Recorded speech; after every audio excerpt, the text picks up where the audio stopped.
श्री शिवाय नमस्तुभ्यम। अध्याय 20 प्रारंभ। ब्रह्मा जी कहते हैं, नारद मुनि, कुबेर की तपोबल से भगवान शिव का जिस प्रकार पर्वत श्रेष्ठ कैलाश पर शुभ आगमन हुआ, वह प्रसंग सुनो। कुबेर को वर देने वाले विश्वेश्वर शिव जब उन्हें निधिपति होने का वर देकर अपने उत्तम स्थान को चले गए, तब उन्होंने मन ही मन इस प्रकार विचार किया। ब्रह्मा जी के ललाट से जिनका प्रादुर्भाव हुआ तथा जो प्रलय का कार्य संभालते हैं, वे रुद्र मेरे पूर्ण स्वरूप हैं। अतः उन्हीं के रूप में मैं गुहाओं के निवास स्थान कैलाश पर्वत को जाऊंगा।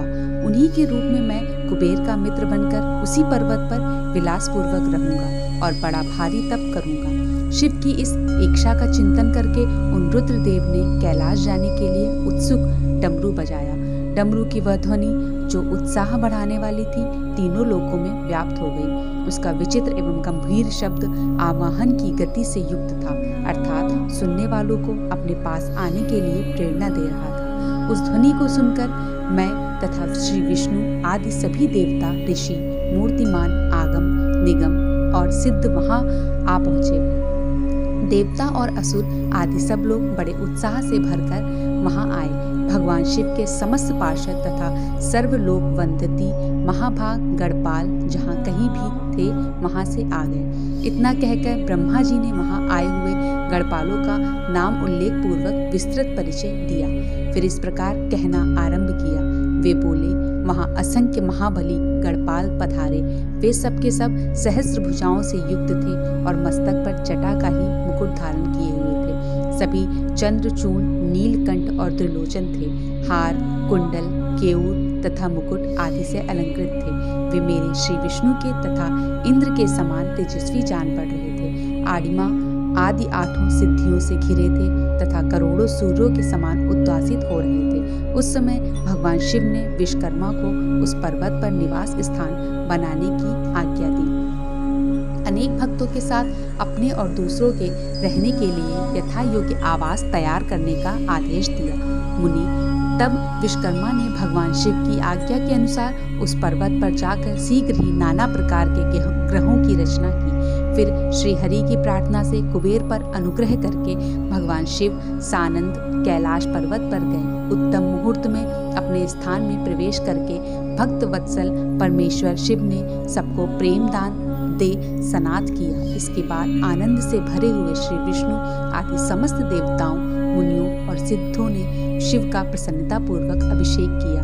हाथों में नाना प्रकार की भेंटें लेकर सबने क्रमशः उनका पूजन किया और बड़े उत्सव के साथ उनकी आरती उतारी। मुनि, उस समय आकाश से फूलों की वर्षा हुई जो मंगल सूचक थी। सब ओर जय जयकार और नमस्कार के शब्द गूंजने लगे। महान उत्साह फैला हुआ था जो सबके सुखों को बढ़ा रहा था। उस समय सिंहासन पर बैठकर श्री विष्णु आदि सभी देवताओं द्वारा की हुई यथोचित सेवा को बारंबार ग्रहण करते हुए भगवान शिव बड़ी शोभा पा रहे थे। देवता आदि सब लोगों ने सार्थक एवं प्रिय वचनों द्वारा लोक कल्याणकारी भगवान शंकर का पृथक पृथक स्तवन किया। सर्वेश्वर प्रभु ने प्रसन्न चित्त से वह स्तवन सुनकर उन सबको प्रसन्नता पूर्वक मनोवांछित वर एवं अभिष्ट वस्तु प्रदान की। मुनि, तदंतर श्री विष्णु के साथ मैं तथा अन्य सब देवता और मुनि मनोवांछित वस्तु पाकर आनंदित हो भगवान शिव की आज्ञा से अपने अपने धाम को चले गए। कुबेर भी शिव की आज्ञा से प्रसन्नता पूर्वक अपने स्थान को गए। फिर वे भगवान शंभु जो सर्वथा स्वतंत्र हैं, योग परायण एवं ध्यान तत्पर हो पर्वत प्रवर कैलाश पर रहने लगे। कुछ काल बिना पत्नी के ही बिताकर परमेश्वर शिव ने दक्ष कन्या सती को पत्नी रूप में प्राप्त किया। देवेश्वरी फिर वे महेश्वर दक्ष कुमारी सती के साथ विहार करने लगे और लोकाचार परायण हो सुख का अनुभव करने लगे। मुनीश्वर, इस प्रकार मैंने तुमसे यह रुद्र के अवतार का वर्णन किया है। साथ ही उनके कैलाश पर आगमन और कुबेर के साथ मैत्री का भी प्रसंग सुनाया है।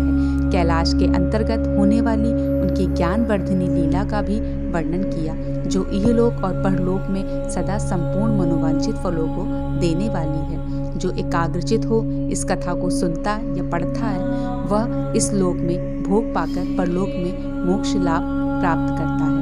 अध्याय 20 समाप्त। श्री शिवाय नमस्तुभ्यम।